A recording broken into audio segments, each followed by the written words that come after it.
咩叫做靈修或者咩叫做靈修傳統咧咁樣樣。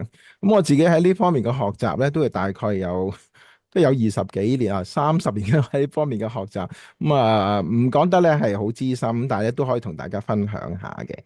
我咧就會由初期教會開始講，然後跟住咧會同大家咧係講15個嘅傳統嘅，各有各好處咯。咁所以對於我嚟講咧，我自己咧係嘗試將各方嘅好處咧，即係你可以話咧係即係攬嚟用咁樣啦。即係每一邊咧都會借啲嚟用嘅。譬如話路德嗰種話好強調聖經嘅研究嘅咁樣啊，咁我又好中意即係研經嘅咁啊。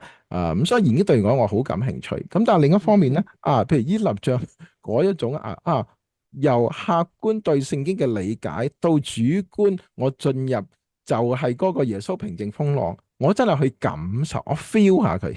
所以更正教嗰種用腦，再加埋咧依立像嗰種，哇，用個 heart，兩者兼備，我就覺得哇，呢個真係最正啦。咁所以嗯。我就將佢哋 integrate 喺我自己身上，我自己嚟 practice 咁樣。